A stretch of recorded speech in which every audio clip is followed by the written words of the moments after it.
The story begins with a colossal capital called the Labyrinth City. It is named so because it truly has the structure of a labyrinth.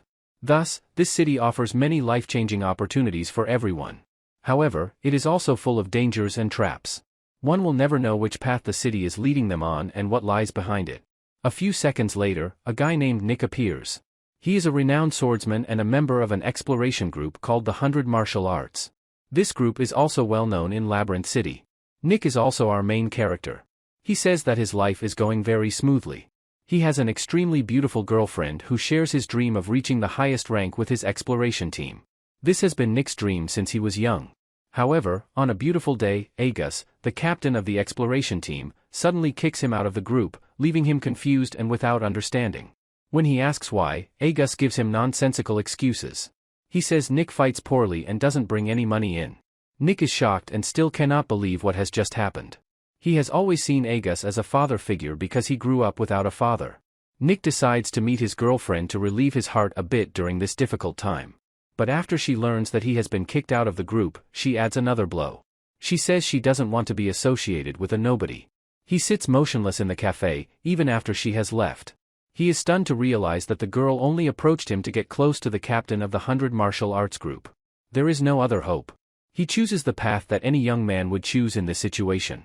He locks himself in his room and becomes a true weeboo. He starts fantasizing about the internet idol Agate. He pours all his emotions into her to forget the terrible things that happened to him a few months ago and decides to become her avid fan.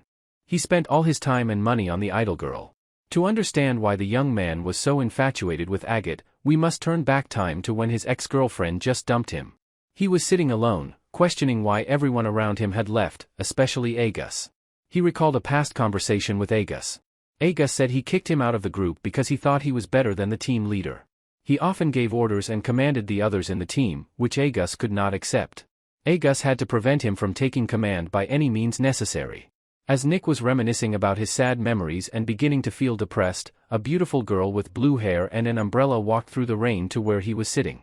She tried to find words to encourage him, telling him that life had much more to offer. He said there was nothing more valuable than what he had just lost. She then shared a concert ticket with him and introduced herself as an idol who would soon debut. He refused her invitation to the concert, but she still gave him the ticket before leaving. She assured him that he would enjoy it. Afterward, he actually went to the concert and became her #1 fan. She was the only light he could use to cover the darkness of his past, the tragedy of being abandoned by those he loved.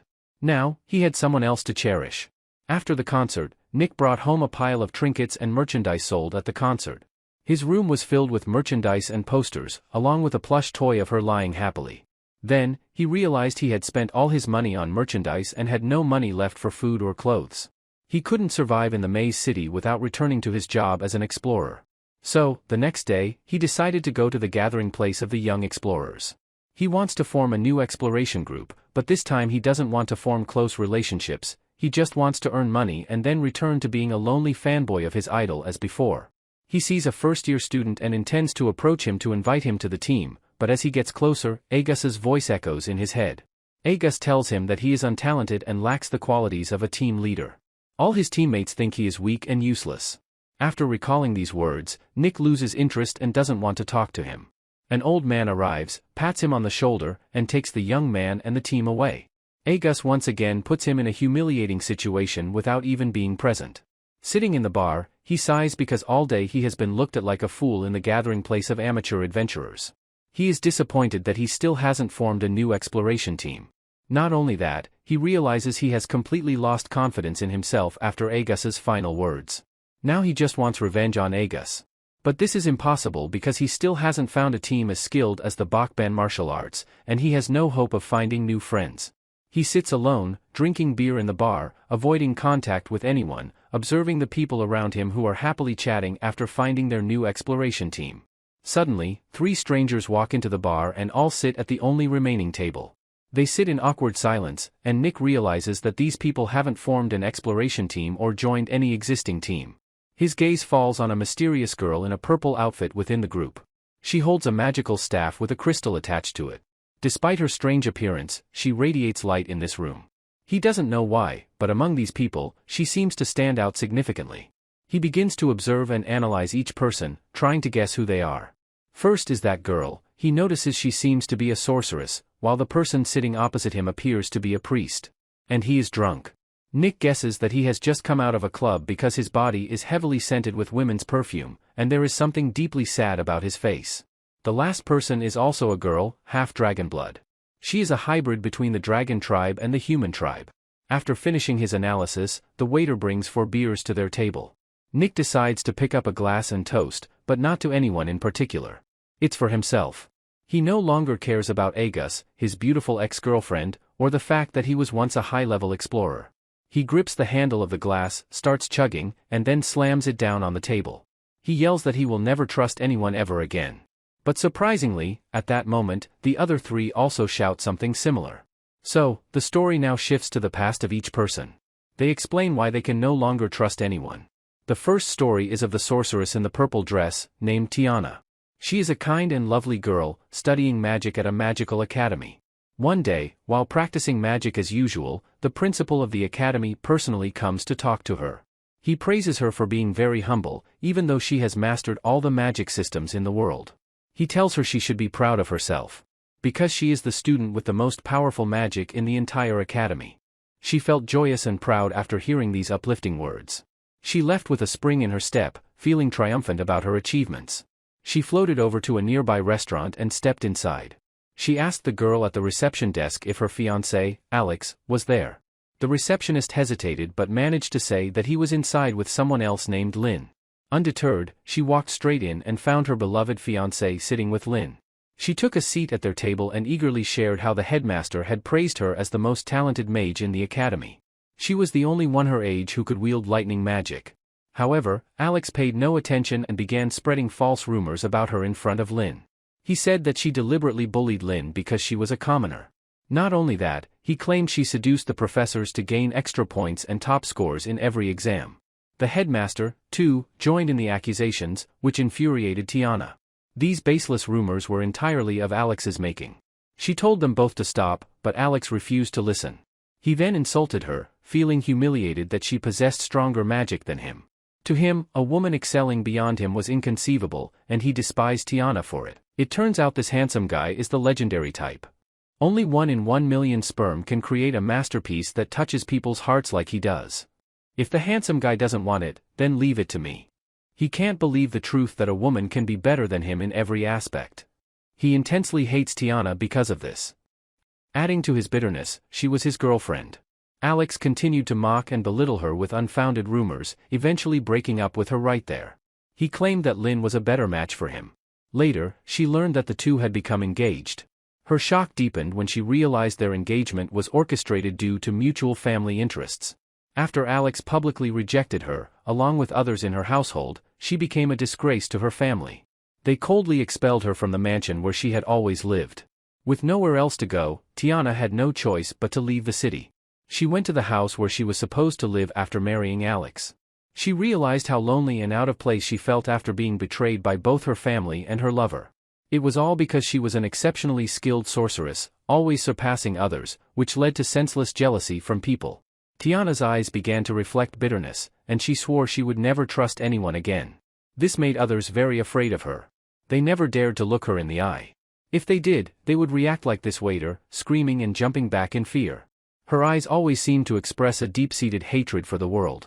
She didn't know what the problem was and tried to smile more. However, her face had been frozen in this dark expression ever since the day she was betrayed by her lover and family. Eventually, Tiana ran out of money, just like Nick, and she could no longer ask for support from her prestigious family. So, she decided to look for a job, but everyone refused to hire her. Feeling dejected on her way home, a flyer from a horse racing track fell at her feet. The flyer claimed she could make a lot of money very quickly through betting. She tried betting and won the first round. However, she continued to bet on many more rounds. Due to this addiction, she lost all her money. She returned home extremely sad and disappointed in herself. The next day, she went out again looking for opportunities. This time, she found a flyer for a club for amateur explorers. She decided to seek out this club. As she was studying the flyer, a young man approached her, inviting her to join his team. But unfortunately, as she turned around, her gloomy eyes frightened the young man into running away. And this is the story that led her to this bar. After listening, Nick turned to ask the young priest why he came here. He introduced himself as James and said he also came from a famous city. Before life swept him into the maze. In the city where he used to live, there was a large church for the deities, and he was the priest. There, he was beloved by all the citizens for his kindness and thoughtful care towards those around him. Additionally, there was a young girl from a noble family named Marilla, who was treated like a princess. She often brought herbs to him to make medicine. One evening, while he was turning herbs into medicine, Marilla brought him even more herbs, and he thanked her. Suddenly, she grabbed his hand and asked if he liked her. He was surprised by the sudden confession but quickly replied that she was too young for him and advised her to find someone her age, as he was a respected person and the priest of the city. He instructed her to return home before it was too late and not to fall in love too soon. She became irritated upon hearing this and started to speak harshly to him. Then, she screamed and ran outside, saying she hated him. She began to think of ways to take revenge on James because he did not reciprocate her feelings. Starting with destroying the priest's reputation, the next day he went about his work as usual and began discussing his potential promotion to high priest with the city's citizens. Everything was going smoothly until soldiers suddenly burst in to arrest him. Marilla's plan for revenge had succeeded, and she had orchestrated everything to make him pay. She lied, claiming that James deliberately approached her with malicious intent. After seeking revenge, she felt deeply disappointed and disheartened. Despite being innocent, she was still imprisoned by them. 3 months later, upon her release, he was expelled from his own city and had to stay temporarily at a friend's house, who remained unaware of the events that had transpired. She allowed him to stay at her place for one night. That evening, they shared an intimate night, and the next morning, the girl prepared breakfast for him. She advised him to travel to the Labyrinth City and become an adventurer, exploring various places. This way, he could temporarily forget the horrifying experiences of the past 3 months. She told him to leave this place and start a new life because he was still young and incredibly talented. He deserved to pursue his dreams and aspirations. She assured him that he could showcase his abilities in another city. Then, she retrieved a pile of items left behind by another guest during the night. These items were all equipment suitable for an adventurer, which would help him hone his skills, quite a change from his previous role as a priest. Accepting her advice, he resolved to forget his past life as a revered priest. Now, he drowned himself in alcohol and women, wondering whether they were sharing true stories or merely intoxicated ramblings. To prove he wasn't just boasting, James headed to the mausoleum of the city's deity in the Labyrinth City and killed the deity to claim the reward. Nick dismissed James's words, assuming he was drunk and talking nonsense. Turning to Curran, a member of the Long clan, he asked why she had taken this path. Curran began explaining that she had lost something incredibly valuable, and the thief was the last person she expected. But because she was drunk, she couldn't tell her story completely. Instead, she kept talking about trivial things in her life and then drank a few more beers. Suddenly, Nick plunged into a dream and woke up at Tiana's house the next day. He thought that last night's meeting with explorers who shared his fate was just a dream. But then he saw them standing before him like statues and remembered everything that happened the night before. The group didn't know why they ended up at Tiana's house. They were just strangers who passed by and not teammates. So Tiana politely asked them to leave, and the others left her house without any further comments. As everyone was about to leave, Nick suddenly stopped. He began to speak words of encouragement, boosting their spirits as he used to do. Inspired by idol agate, he said, if all 4 of them couldn't trust anyone else, they should trust each other and help each other get revenge on the traitors who put them in this difficult situation. The others agreed because they had nothing left to lose. Then, the group went to the Explorers Guild to register their team and met an old lady at the reception. She recognized Nick because he was once a member of the famous martial arts group Bokban. She also revealed that among them was someone with an incredible ability to survive. That person had survived the Level C maze. Then, she pointed out that the person she was talking about was the Dragon Tribe girl, Curran. Curran blushed, admitting she indeed survived the Level C maze. The group was very proud of her grade. The old lady then asked what they wanted to name their exploration team. Nick stepped forward and named the group the Survivors. After that, the group had their first meeting. Nick started by setting 3 basic rules for the team to operate smoothly. No one was allowed to break these rules. The first rule was that no one should belittle anyone's preferences within the team. The second was that they must always pay attention to the team's financial situation. The last rule was that they must survive and return from each exploration. After stating the rules, Nick suggested he would manage the finances under Tiana's supervision, and James would look after the safe to ensure the treasure inside was secure. Because there had been trust issues before, everyone started to object. They said Nick would benefit the most since he could manage the finances himself. Then all four began to discuss something more important: how could they trust each other? Indeed, they were strangers with no reason to trust each other completely. But they all decided to put aside their past negative feelings and trust their teammates again, as they had nothing more to lose. Four people had a fateful encounter at the bar, so they should seize the opportunity to change themselves, otherwise, they would revert to their previous miserable and desperate selves. The meeting concluded here. The next day, the entire team embarked on their first exploration mission. Their task was to venture into the labyrinth known as Nim Tui Kwang in level G. Since they were a new exploration team, they still had to navigate through 2 more labyrinths and defeat all the bosses inside to be promoted to level F adventurers. Nick explained that this was straightforward because these labyrinths were designed for novice adventurers. They served as training grounds to understand labyrinth mechanics. As they delved deeper, they encountered a small slime, the first monster they had to defeat. At first glance, the tiny slime seemed harmless, but it was an omnivorous creature that consumed everything around it. The more it ate, the larger it grew. Occasionally, it could even swallow a farmer and their cow whole. However, Nick provided an easy method to defeat the small slime: remove the stone from its body. Afterward, the group continued deeper into the labyrinth. Nick felt confident that forming this exploration team was the right decision. They defeated more slimes, and curiosity led them to inquire about other creatures in level G. Nick explained that this level only contained slimes and goblins. However, in level E labyrinths, they would face off against the ultimate boss, a divine demon. Nick warned everyone that despite their small size, slimes were not entirely harmless. They could use their slimy substance to attack at any moment. Tiana disregarded the warning, assuming the slimes posed no threat.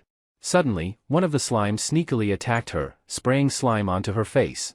Frustrated at having to blow her horn for such an insignificant foe, Tiana considered using magic to defeat it.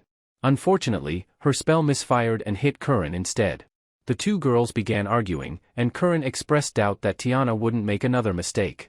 Tiana warned her that if she accidentally hit Curran again, she'd unleash flames upon her. After all, Tiana belonged to the Dragon Clan.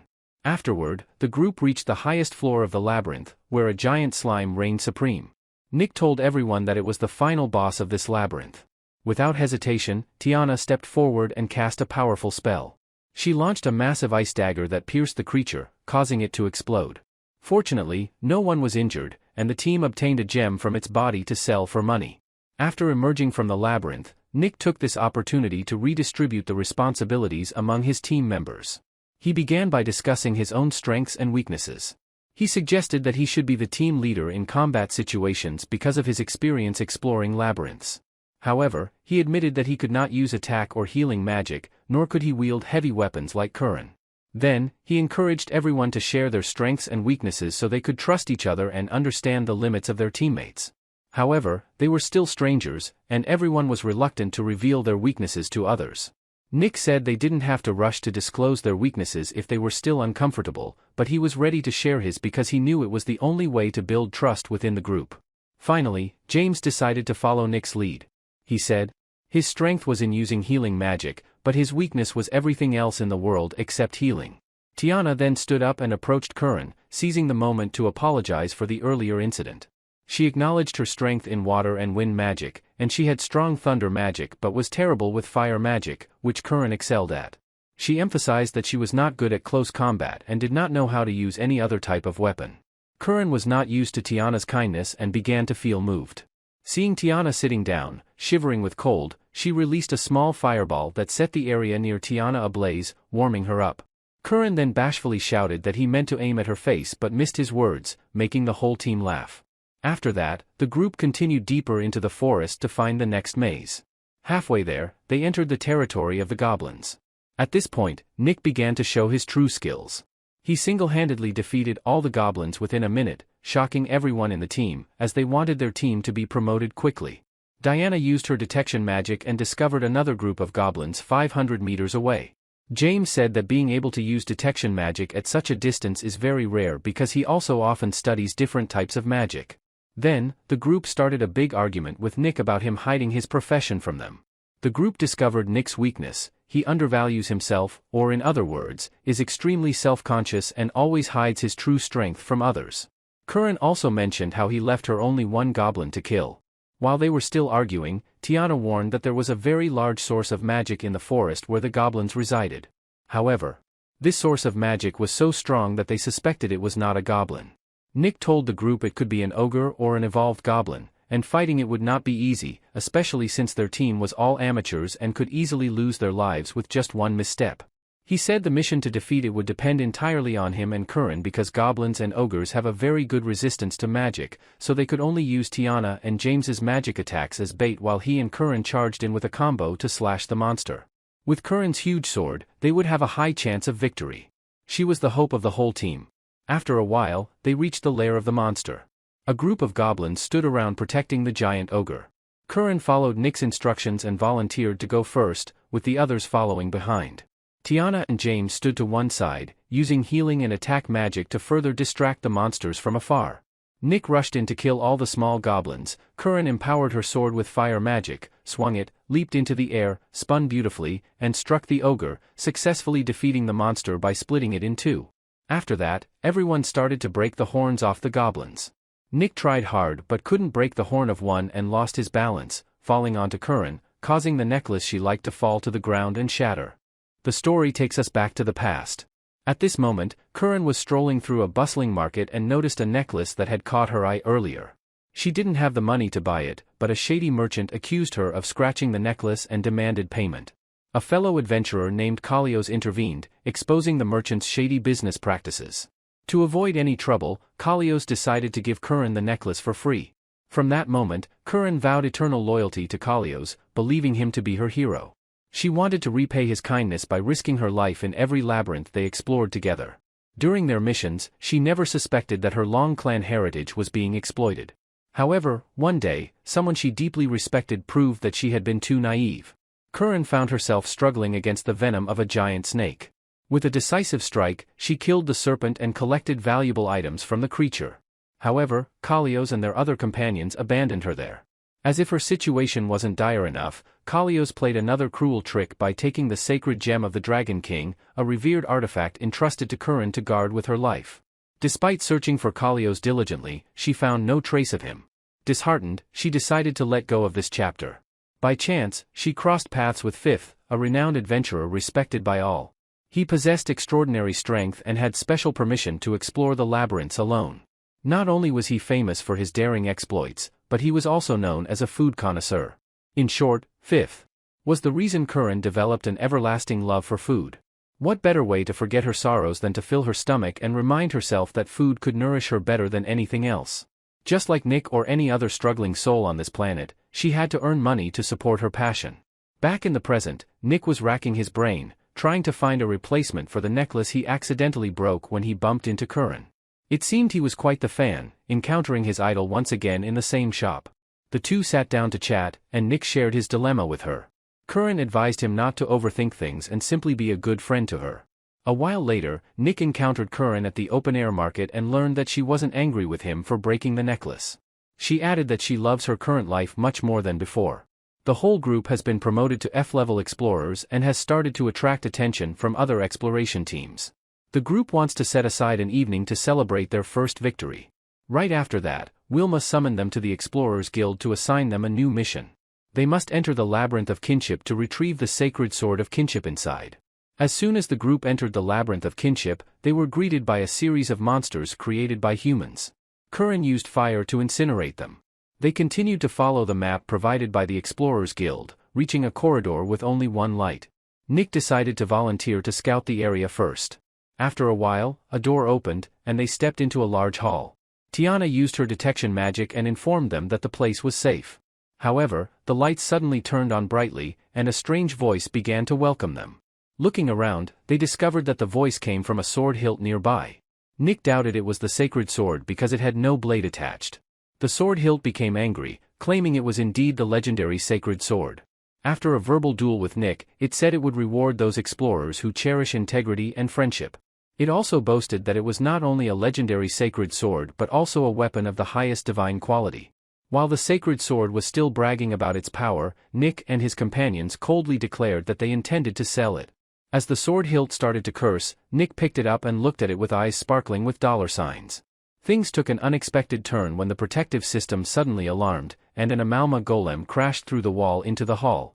The Holy Sword immediately told them that unless they killed this monster, the protective system wouldn't allow them to leave. Tiana attempted to launch ice shards at it, but the creature remained unharmed and instead froze Curran. Seeing this, Nick stepped forward, instructing the team to retreat while he faced the golem alone. He tried slashing at it with his sword, but it had no effect.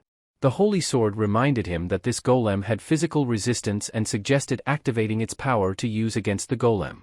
However, even after activating the Holy Sword, it refused to connect with Nick due to his strained relationship with his teammates. In response, the golem swung its arms, tumbling into an underground pit. James magically enhanced Tiana's strength while she used ice magic to temporarily immobilize the golem, allowing Curran to rescue the team leader. Nick apologized to Curran for breaking something precious to her. Curran reassured him, saying there was no need to apologize. The broken necklace had given her the strength to move forward and forget past pain. At that moment, the Holy Sword instructed Nick to activate it once more.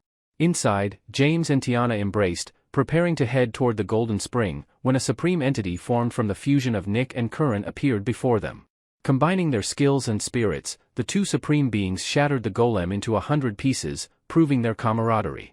They discovered that the Holy Sword was a counterfeit, but Wilma still decided to reward them. As luck would have it, an unexpected twist occurred when a young boy named Kazuna introduced himself as the true embodiment of the Holy Sword. The team welcomed their fifth member.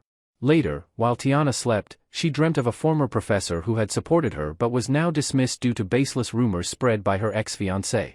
Curran and James also sprang up because they had nightmares about an unhappy past. Nick woke up screaming in terror because he dreamed of his ex-girlfriend. It turns out, this was caused by Kazuna's telepathic skill. The group occasionally used this skill to talk to each other. During a mission, they encountered an ogre. Kazuna, wanting to prove his strength, told the others to rest while he soloed the monster. He used his cloning skill to create a duplicate and swiftly defeated the beast. The group praised him profusely, making Kazuna so embarrassed that he admitted he had used a special skill to borrow their powers and skills for himself. He shared that he inherited this skill from the previous owner who had used him. Despite thinking that this young man often boasted, the team agreed that he would be very helpful to the group. When the group took a break for lunch, Nick was shocked to see that the restaurant Curran brought him to was the same one from his dream, along with his ex-girlfriend Claudine. Coincidentally, Claudine was also there, seducing her next victim. Seeing this, Nick intervened to prevent another innocent soul from being tainted. Claudine, realizing her scheme was exposed, angrily left. Later, she returned to the restaurant and poured a cold beer over Nick's head. She brought along Leon, the captain of her exploration team, Iron Tiger, and deliberately provoked him into wanting to fight Nick.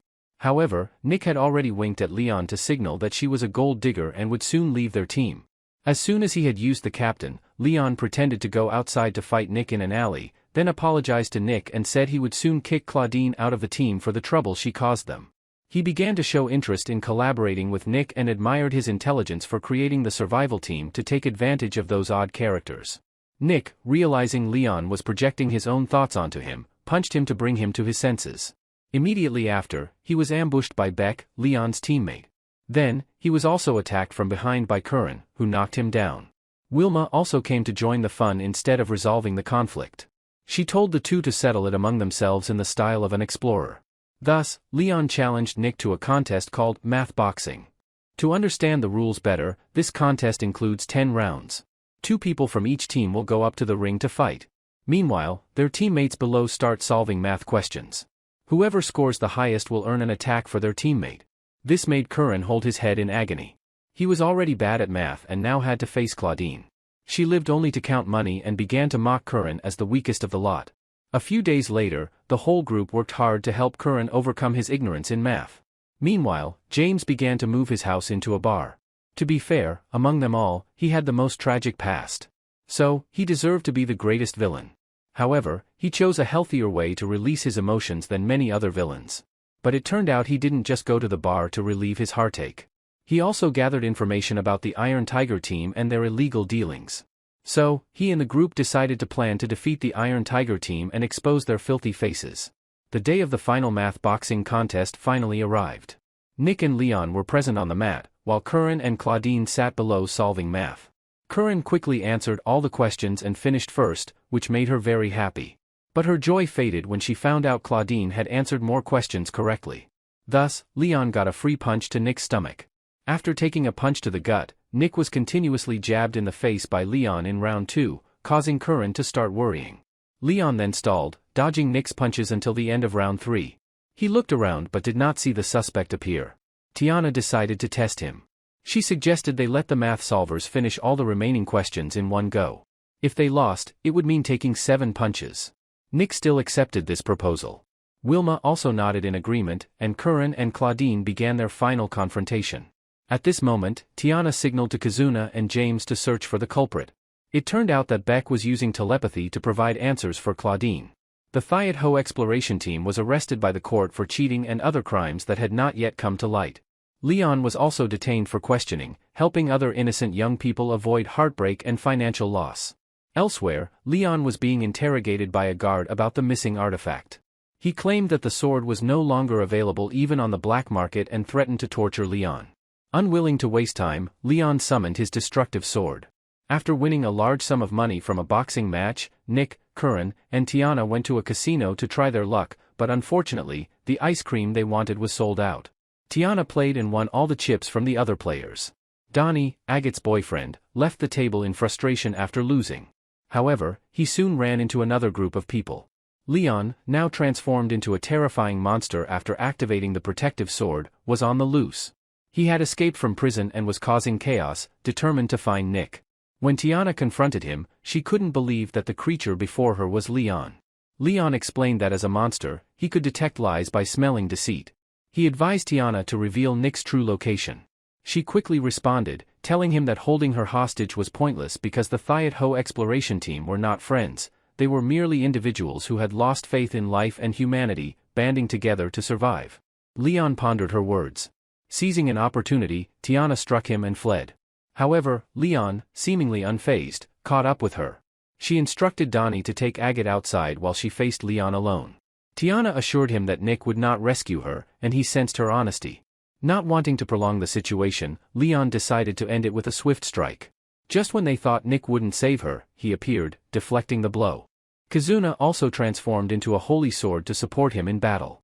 Feeling the presence of the holy sword, the spirit of the destructive sword forced Leon to use all his strength. In an instant, Leon evolved into a monster even more ferocious than Nick and Tiana had ever seen. Seeing this, they decided to test the strength of their friendship. Fortunately, both were able to fuse into a supreme warrior entity, 2-in-1, and began to find ways to control Leon, who was gradually losing control over his own body. Despite not wanting to, he began to go mad and harm the innocent people in the casino. He tried to resist the destructive sword, wanting to prove that he was not entirely evil. However, in the end, he succumbed to the hypnotic words of the destructive sword. It exploited his dark emotions to achieve its purpose. Seizing a moment of Leon's vulnerability, Tiana and Nick immediately threw all the anti-magic cards in the casino at him, causing him to revert to human form. That night, Nick visited Leon in prison. He said that the destructive sword had been sealed again.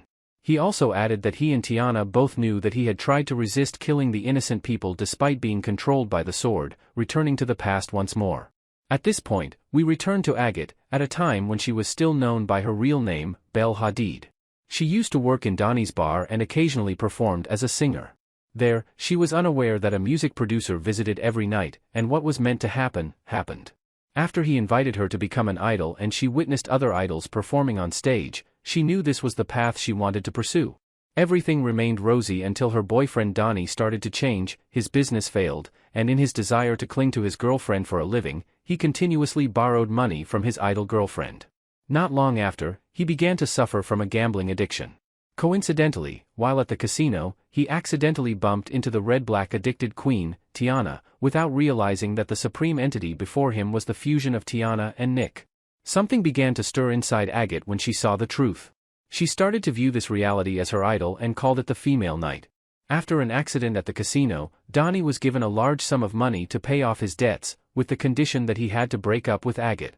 According to the agreement, he would have to pretend not to know her if they crossed paths on the street. A few days later, Agate organized a concert to mark her comeback. She thanked the goddess at the casino for helping her reconnect with her fans, realizing that the goddess she was referring to was the combined entity of Nick and Tiana. Nick didn't know how to react. Agate opened the concert by singing a new song she had written for the goddess. In another development, a monster named Stepping Man was terrorizing the city, causing increasing fear among the residents. Kazuna was intrigued by the rumors that the creature kidnapped children. Others in the team dismissed it as nonsense. However, a journalist and adventurer named Olivia told Kazuna that she was very interested in the Stepping Man. She asked them to contact her immediately if they noticed any signs of the creature. One evening, after the concert, Kazuna and Nick returned home feeling bored. Suddenly, Kazuna sensed that James was in danger. The duo rushed to a small alley where the Stepping Man had appeared. Kazuna swung her sword at it, but unfortunately lost track of the creature. Later, they found James protecting a young girl named Reina. She told everyone that Stepping Man is the monster that is haunting them. She and her mother are actively investigating its existence. James completely believes her words and praises her mother for being brave enough to investigate this matter. Suddenly, the girl asks to become Nick's student. Hearing this, Nick immediately intervenes because he has heard this storyline somewhere before. However, James gently and calmly declines her request. He tells her to rest and relax her mind first. When she tries to hug him, two others stop her. James reminds her not to get too close to him until she grows up. The next day, the group goes to the outskirts of the Labyrinth City. They arrive at a famous explorers guild known for having more bounty hunters than explorers. Nick and his teammates enter, seeking more information about Stepping Man. However, the Explorers Guild, of course, does not give out free information to strangers. The receptionist tells Nick that his group must first complete a mid-level mission, which is to capture a person named Hughes. While they are discussing the reward, a young bounty hunter named Ash shouts, claiming that the Explorers Guild is taking away their jobs. He tells them to go back to hunting goblins. While Ash is still ranting, Tiana slams a bag of coins on the betting table, wagering that they will bring Hughes back to the guild. When the group arrives at the location, the gatekeeper welcomes them. He warns them to be careful and not to provoke Nalgarva.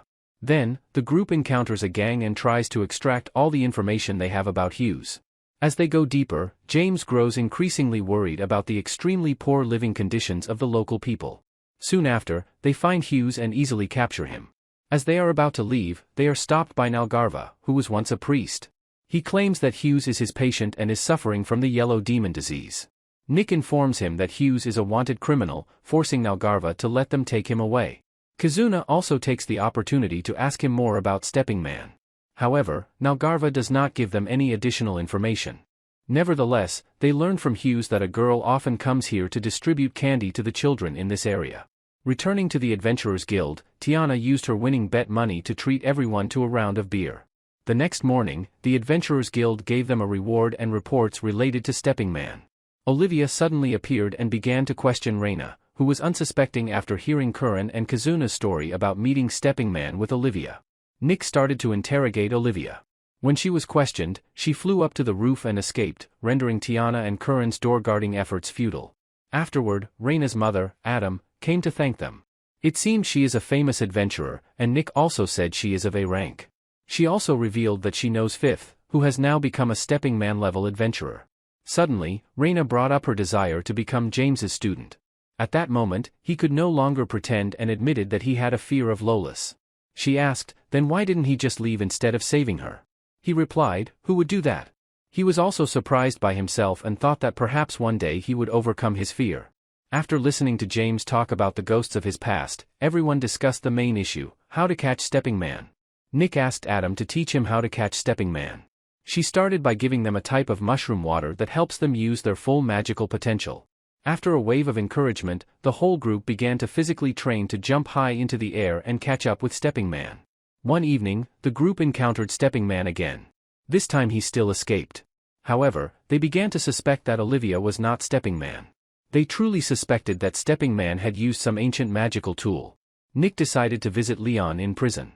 Leon, craving hot steamed buns, immediately told him about a tool called the Illusionary King's Jewel that allows the user to become invisible and change shape. To counter it, it's actually very simple. He just needs to confront it after knowing the user's name. Afterward, James and Tiana, through investigation, narrowed down the hiding place of Stepping Man. Everything led them to the outskirts once again. However, this time the gatekeeper only provided them with unrelated information, leaving the group disappointed. As they walked through the dense fog, Olivia suddenly appeared and attacked Nick.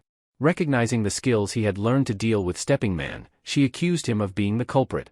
Kazuna attempted to use her abilities against Olivia, but Olivia countered with her own innate skills. Nick tried calling out to Olivia, but there was no response.